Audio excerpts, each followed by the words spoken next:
말씀 보겠습니다.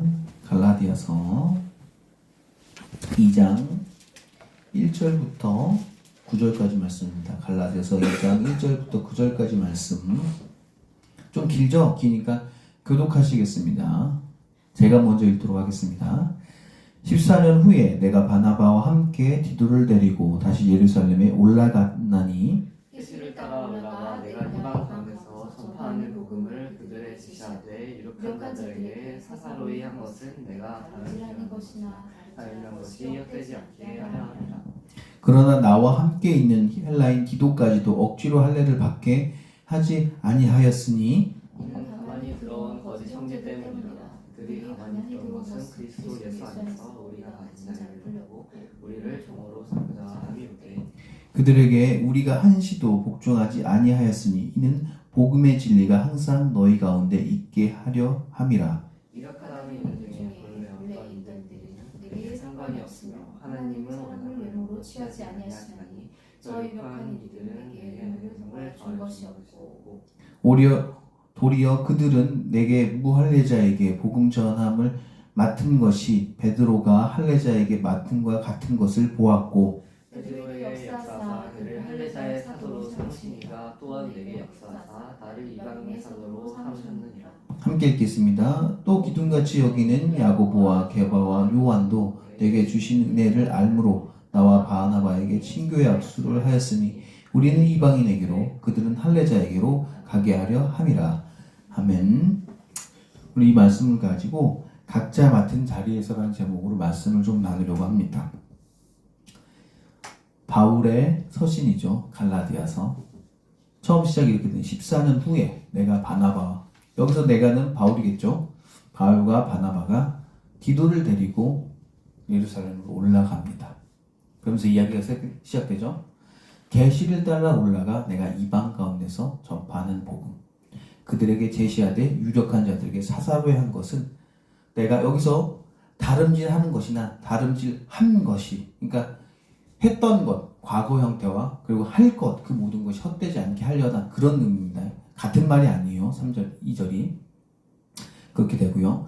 나와 함께 온 그리스인 디도에게는 할례를 강요하지 않았습니다 라고 말하죠. 4절에서 이는 몰래 들어온 거짓 형제들 때문입니다. 그들은 몰래 들어와 그리스도 예수 안에 있어서 얻은 우리들의 자유를 엿보고선 우리들을 데려가 노예로 삼으려고 했습니다. 그러나 우리가 그들에게 한순간도 복종하지 않았는데 이는 복음의 진리가 너희들을 안에 있기 위해서입니다. 그러나 존경받는 이들 중에 누구도 나에게 어떤 영향력을 주지 않았습니다. 이는 하나님께서 사람을 외모로 대하지 않았던 것처럼 저에게도 그들은 특별한 사람이 아니었기 때문입니다. 그러니까 순수하게 난 그들을 그대로 직면했다. 그들이 유력한 사람이라는 것은 아마 이 사람들이 할례를 지금 강요를 했잖아요. 그럼 할례를 강요한 사람들은 유대인들이겠죠. 유대인들이 그렇게 유력한 사람들, 존경받는 사람, 혹은 뭐 제사장, 혹은 뭐 유대인 중에 뭐 재산이 많은 사람, 부자인 사람, 그런 사람들도 있었겠죠. 그런 사람들이 강요를 했지만 나는 거기에 흔들리지 않았다. 왜냐하면 하나님께서 나를 외모로 취하지 않았것처럼 나도 그들을 그런 사회적인 배경을 보고 내가 그 사람께 흔들리지 않았다는 뜻을 말하는 겁니다. 대신 알게 된 것은 베드로가 할례자들에게 복음을 전하는 것처럼 나는 무할례자들에게 복음을 전하게 될 것이라고 믿어졌다는 겁니다. 아, 이제 드디어 어느 정도 깨달음이 온 거죠. 누구에게? 바울에게도요. 왜냐하면 할례자들의 사도로서 베드로에게 역사하신 이는 바로 하나님이겠죠. 저를 이방인의 사도로 세우셨기 때문에 그렇게 베드로는 할례자의, 즉 유대인들의 사도로 세웠던 그분께서는 나는 무할례자로 세우셨구나, 무할례자의 사도로서 내가 세움 받았구나 라고 이제 그런 깨달음을 얻었기 때문이다. 그리고 기둥으로 여겨지는 베드로, 야고보, 요한이 나에게 은혜를 준 것을 알므로 그들은 나와 바나바에게 친교의 악수를 청하였으니 우리들은 이방인에게로 그들은 할례자들에게로 보내기 위함입니다 라고 하는 겁니다. 그럼 그 전까지 약간 트러블이 있었겠죠. 트러블이 있어서 예루살렘에 올라간 겁니다.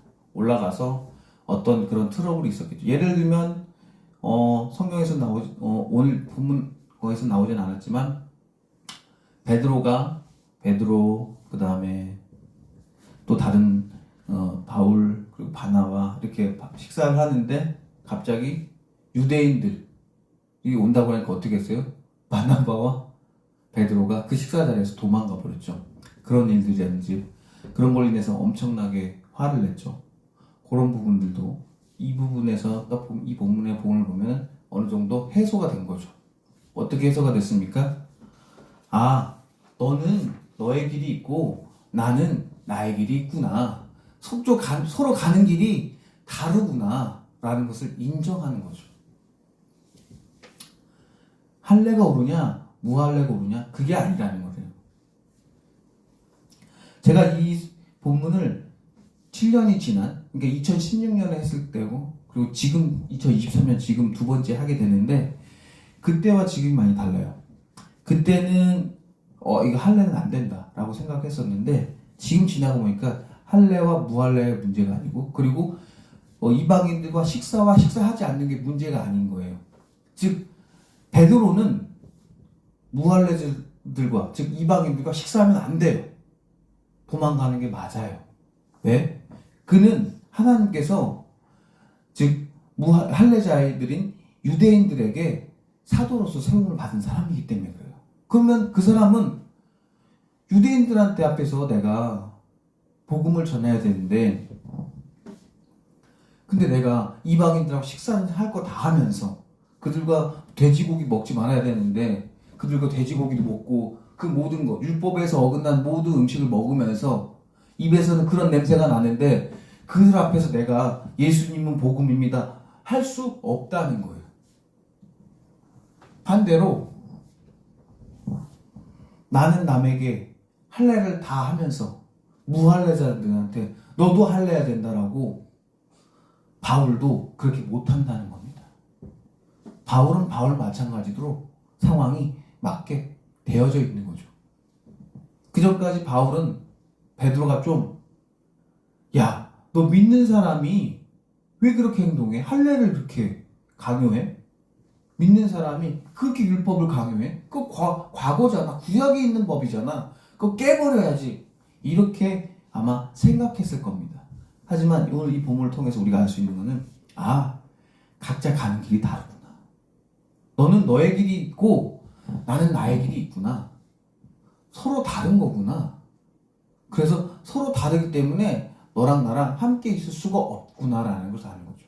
마치 아브라함하고 롯이 둘이 서로 너무 사랑하고 둘이 같이 하나님을 사랑했지만 어쩔 수 없이 헤어졌던 것처럼 베드로와 바울도 그런 상황인 거죠. 헤어질 수밖에 없는 상황인 겁니다.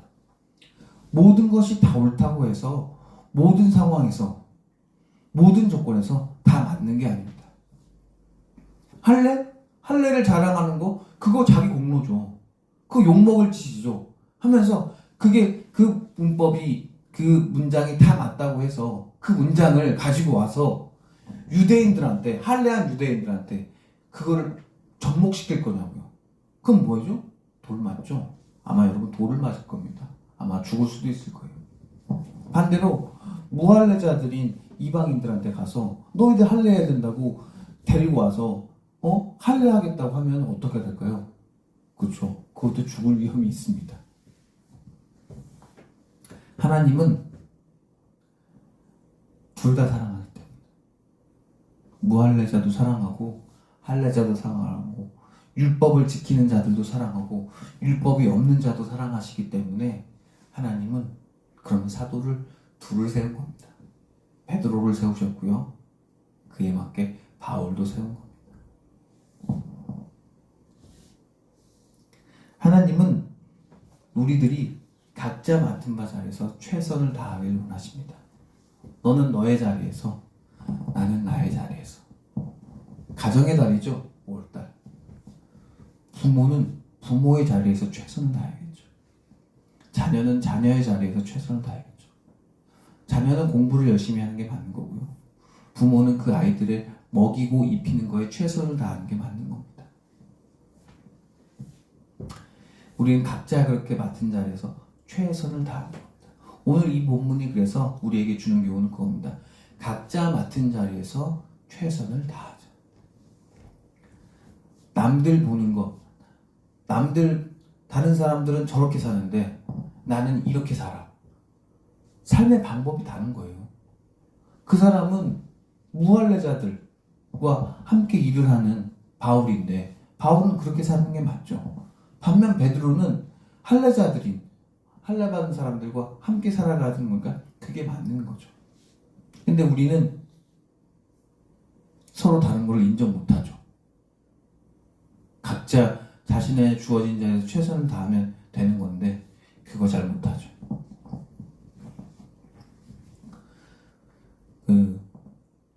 똥파리가 뭘 좋아하죠? 똥을 좋아하겠죠. 그렇죠? 저는 여태까지 이단에 빠진 사람들이 그 사람들이 불쌍한 존재라고 생각을 했어요. 근데 요즘 느껴지는 거는 똥파리가 똥을 좋아하고 똥에 모여드는 것처럼 잘못된 그리고 삐뚤어진 교리에 자기들이 좋아하는 습성이 있다는 것을 요즘은 많이 느끼면서 이단에 그러니까 부모 때문에 억지로 끌려가는 거는 좀 강압적인 건 어쩔 수 없지만 본인 그 첫 세대인 그 사람이 그쪽에 끌려간다는 거는 그 사람은 좀 스스로도 삐뚤어진 교리를 좋아하기 때문에 거기에 끌려다니는 겁니다. 우리 이단들 이제 후반부는 이단들에 대해서 이야기를 할 건데 이제 여러분 졸음도 좀 깨실 거예요. 이단들이 설교를 되게 잘해요. 왜 잘하냐면 그들은 이단들이 주로 하는 설교의 가장 기본 메시지, 그냥 핵심이 되는 메시지는 종말론입니다. 종말론. 이 세상 뭐해? 다 망해. 여러분 벌써부터 눈이 뜨여지죠? 이 세상 다 망해. 이 세상 다 망하는 건 누가가 포함되어 있어요? 여러분들이 다 포함되어 있어요. 저도 포함되어 있죠. 저도 포함되어 있어요. 근데 이 종말론에서 끝납니까? 아니죠. 그럼 우울하잖아요. 거기서 이어지는 게 뭐예요? 구원론이 이어져요. 구원받는다는 거예요. 이 세상은 다 무너지면 이 세상 다 사라지지만 나는 그 날짜와 그 시간과 그 때와 하나님의 마음을 내가 알기 때문에 심지어 내가 누구기 때문에 내가 하나님이기 때문에 난 그거 다 알아. 그래서 뭐예요? 내가 너희들을 구원할 거야. 요렇게 하는 거죠. 그러면 이 설교라는 게 설교를 듣는 사람 입장이잖아요. 내가 그 종말론 안에 그 종말론에 피해를 입는 피해자로 들어갑니다. 들을 때요. 그럼 어때요? 설교가 생동감 넘치죠. 내가 죽겠다는데 내가 지금 그 하나님의 진노 안에 들어가 있다는데 생동감이 넘치죠. 거기다 그거를 아는 분도 계시네. 앞에 분이 설교를 하시니까 어때요? 생동감도 넘치는데 심지어 그 사람이 그거를 성경 가지고 딱딱딱 맞춰줘요. 설교 어때요? 잘하죠. 그래서 이단에 빠진 사람들이 하는 말 대다수가 성경이 재밌다는 거예요. 재밌죠? 본인 얘기가 돼버리니까 종말론이. 그리고 거기서 구원받는 사람도 누구예요? 내가 구원받으니까. 다 내 얘기예요. 성경에 있는 내용이 멀리 바울의 이야기, 베드로의 이야기, 야고보의 이야기, 요한의 얘기였다가 내 얘기가 되는 거고 박일천의 이야기가 되는 거예요. 뭐 내가 종말을 당했는데 내가 곧 죽는다는데 내가 산다네. 이렇게 바뀐 거죠. 그래서 뭐예요? 설교를 기똥차게 잘한다고 느껴지는 겁니다. 왜냐면 내 감정이 거기 몰입되기 때문에 그래요. 이유는 아니에요. 그래서 우리 인간의 감정이 종말론을 들으면 추락해요. 그러다가 뭐예요? 빛을 보는 겁니다. 구원관을 들은 거예요. 그러면 인간의 감정이 어떻게? 그죠? 떨어졌다 올라갔다 떨어졌다 올라갔다 하면서 감정의 카타르시스를 느끼는 거예요. 그러면서 뭘 느껴요? 저 사람 설교 잘한다. 내가 저런 설교 들어본 적이 없다. 그렇죠. 들어본 적이 없죠. 왜냐면 그렇게 설교하면 안 되니까요. 설교는 이렇게 해야 된다. 무조건 종말론에 관해서 이렇게 설교해야 됩니다. 그리고 예수님도 그렇게 하셨어요. 그 시와 그때는 뭐 한다? 내가 모른다. 나도 모른다고 했어요. 누가? 예수님께서. 그거는 하나님만 아신다. 그럼 어때요? 설교가 재미가 없죠. 왜? 모른다니까. 앞에서 설교자가 모른대요. 근데 다른 설교자는 뭐예요? 안 돼요. 내가 그날과 그때를 안 되는 거예요. 어때요? 설교가 격이다리죠. 그러니까 우리 어디에 빠져요? 똥파리가 똥에 고이듯이 그렇게 삐뚤어진 설교에 빠지는 겁니다. 이래도 이단에 빠진 사람들이 불쌍한 사람입니까? 아닙니다. 자기가 그거 원해서 듣는 겁니까? 삐뚤어진 설교, 삐뚤어진 신앙관이 늘 마음 안에 있는 겁니다. 그러다 보니까 사람이 그런 거 좋아하는 겁니다. 거기에 그 설교 들으니까 감정의 카타르시스까지 느끼니까 삼박자가 탁 맞으니까 거기에 옳다구나 거기 들어가는 거죠. 하지만 건강한 기독교는 절대 그렇게 설교하지 않습니다.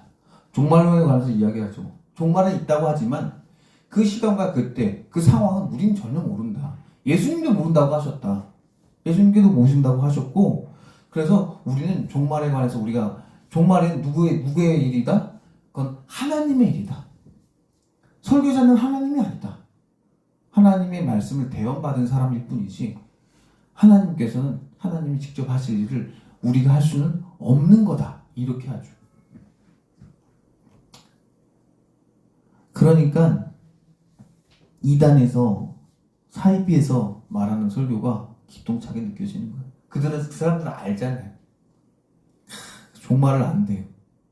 심지어 그 종말 그 분노의 그 때를 또 안 돼요. 얼마나 좋습니까? 얼마나 빠지기 좋습니까? 그런데 우린 몰라요. 우린 몰라서 뭐 해야 돼요? 다만 우리는 최선을 다해서 사는 것 뿐인 거예요.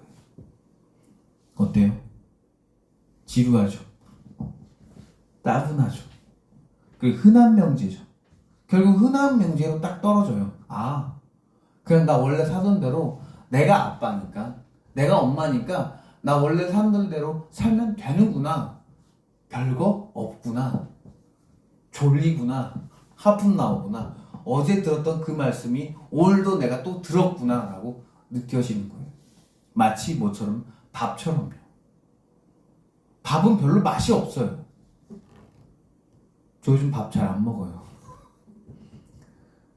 웃기게도 밥보다 다른 걸 먹죠. 근데 언제 다시 찾죠. 밥을. 왜냐면 그거 먹으면 또 힘이 나니까요. 근데 맛은 없어요. 막 자극적이고 뭐 풍미가 넘쳐나고 뭐 그러지 않아요. 그냥 무난해요. 그렇게 우와 맛있지 않아요.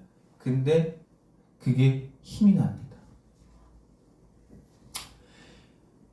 건강한 교회에서 말하는 종말론이요. 굉장히 그것도 건강합니다. 우리를 힘나게 하죠. 아, 이 세상이 멸망당한대. 이 세상이 사라진대. 하지만 그때와 그 시간은 알 수 없어. 그러니까 우리는 하나님이 내게 주어진 일에 최선을 다하면서 그 시기와 상관없이 나는 살아가면 돼. 이게 종말론과 구원과 계속 이어지는 거예요. 예수님 믿으면서 내 할 일 하면 돼. 이게 건강한 종말론이에요. 근데 이거를 믿고 그냥 내 할 일 꾸준히 하면 나도 모르게 신앙의 힘이 생긴다고요. 밥처럼요. 그런데 사람이 신기하게 종류가 많아요. 사람 같은 사람이 있는가 하면 똥파리 같은 사람이 있거든요. 혹은 강아지 같은 사람도 있거든요. 또는 정말 사람 같지 않은 사람들이 꽤 많아요. 그런 사람들은 선천적인지 모르겠어요. 인간의 종류가 너무 다양해서요. 그런 거에 끌려요. 잘못된 구원과 잘못된 종말론에 빠집니다. 거기에 혹해요. 그 마음 안에 욕심이 있으면 또 그래요. 마음 안에 신기한 걸 찾고 자극적인 걸 찾으려는 그 마음이 있으면 사람이 거기에 끌려가요. 그런 이야기에 귀가 열려져요. 그런데 사람 마음이 우직하고 나는 그래도 늘 예수님이야. 나는 그래도 늘 하나님이야. 나는 그래도 늘 성령님이 날 도와주셔라고 믿는 사람들은 거기에 뭐예요? 귀가 열리지가 않아요. 그냥 듣고 아 그런 요리도 있나 보다 하고 흘려버리고 지나가요. 심지어는 기억도 못하죠. 우리가 이거는 미신에 끌리는 것과 똑같아요. 미신 뭐 많잖아요. 막 문지방을 넘지 마라, 뭐 하지 마라, 뭐 종류 많잖아요. 뭐 손 없는 날, 뭐 손 있는 날, 뭐 그런 거 있잖아요. 그런 게 미신이잖아요. 그런 거에 또 끌리는 사람이 있는 거예요. 기독교인 중에도 미신을 믿는 사람 꽤 많아요. 우리 어머니도 어렸을 때 그때 저희 어머니가 집사님 권사님이었는데 문지방 밟지 말라고 엄청 그러셨어요. 그거 왜 밟지 말라는지 몰랐는데 아무튼 그거 밟지 말래요.